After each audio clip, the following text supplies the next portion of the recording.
দেখেন প্রকৃতির সকল সৌন্দর্য এই সেন্ট মার্টিনের আকাশে বাতাসে পানিতে কি রং ধারণ করেছে। এত সুন্দর প্রকৃতির মাঝে যদি না আসতে পারি এই আক্ষেপটা তো থেকে যেত। আল্লাহর কাছে শুকরিয়া। যাক, অফ সিজনে সেন্ট মার্টিন কতটা সুন্দর আপনারা এই ভিডিওতেই দেখতে পারবেন। পানির দেখেন কি রং, আকাশ, ঠিক আছে। সমুদ্র যেন এটা সমুদ্র নয়, যেন একটা বিশাল বড় আল্লাহ তাআলা একটা সুইমিং পুল করে তৈরি দিয়েছে, ঠিক আছে। এই যে দেখেন ট্রলার, বাংলাদেশি ট্রলার। আচ্ছা, যে কথা হলো, আচ্ছা এই যে মিয়ানমার পাহাড়গুলো দেখেন কত ক্লিয়ার দেখা যাচ্ছে। আচ্ছা এই যে দেখেন ট্রলার এখন হইলো এই যে মাছ ধরা বন্ধ, তো ট্রলার চলাচল বন্ধ। আজকে খুব রৌদ্রোজ্জ্বল আবহাওয়া, সাগর খুব শান্ত। আমরা যেদিন আসছিলাম সেদিন সাগর খুব শান্ত ছিল, আজকে সাগর খুবই শান্ত। আর মনে হচ্ছে যে টেকনাফ অনেক কাছে চলে আসছে। টেকনাফটা এত কাছে আসছে যে এই তো পার হলেই চলে যাব। আসলে বেশি সময় লাগে না, 30-35 মিনিট সময় লাগে। সেন্ট মার্টিনে আজকে হলো শুক্রবার। শুক্রবারে সবাই বাচ্চা থেকে বৃদ্ধ সবাই হলো সেন্ট মার্টিনের আপনার সাগরে নামে গোসল করতে। শুক্রবার তারা একটি বিশেষ দিন মনে করে এবং সবাই খুব আনন্দের সহিত এই যে সাগরে গোসল করবে, জাম দিবে। এই যে একজন রেডি জাম দেওয়ার জন্য। ও সেরা সেরা সেরা সেরা।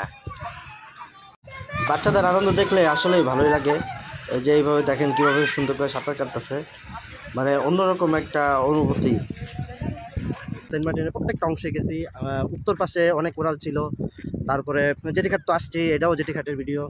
এরপরে আমরা গেলাম হলো সাইডের সামনে, অনেক বড় ঢেউ ছিল, কারণ ফুল মুন পেয়েছিলাম।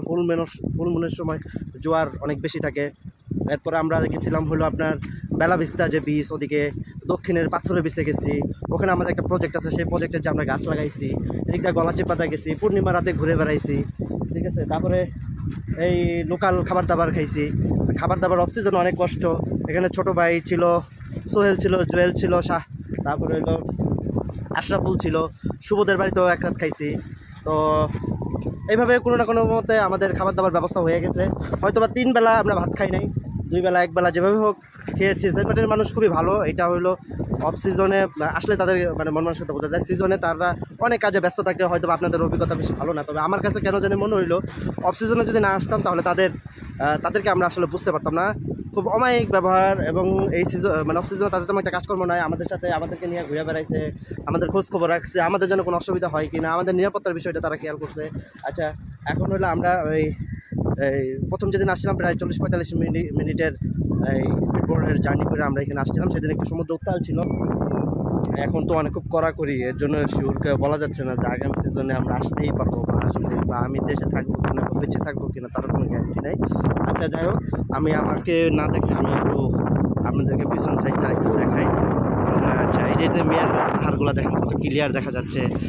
আচ্ছা এই যে দেখেন ট্রলার এখন হইলো এই যে মাছ ধরা বন্ধ, তো ট্রলার চলাচল বন্ধ। এই যে স্পিড বোট রেডি হচ্ছে, স্পিড বোটে আমরা এখন বিদায় নিব। আজকে খুব রৌদ্রোজ্জ্বল আবহাওয়া, সাগর খুব শান্ত। আমরা যেদিন আসছিলাম সেদিন সাগর খুব শান্ত ছিল, আজকে সাগর খুবই শান্ত। আর মনে হচ্ছে যে টেকনাফ অনেক কাছে চলে আসছে। টেকনাফটা এত কাছে আসছে যে এই তো পার হলেই চলে যাব। আসলে বেশি সময় লাগে না, 30-35 মিনিট সময়। এত অল্প সময় লাগার কারণটা হলো এই যে দেখেন আমি জুম করতেছি, এই যেখান থেকে একদম টেকনাফটা একদম ক্লিয়ার দেখা যাচ্ছে। আরেকটু জুম করি, কত সুন্দর দেখা যাচ্ছে। সাগরের পানি একদম নীল, নৌকাটা কীভাবে দোল খাইতেছে ঢেউয়ের তালে তালে।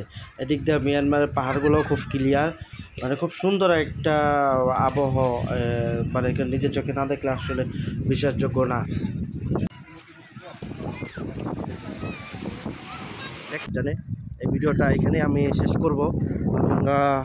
হয়তো বা আমার জীবনের এটা শেষ অফ সিজনের ভিডিও, আবার বেঁচে থাকলে হয়তো বা আসবো। যদি সুযোগ না হয় তাহলে হয়তো শেষ ভিডিও। ধন্যবাদ। নতুন নতুন ভিডিও দেখতে আমার সাথেই থাকুন। ইয়ে।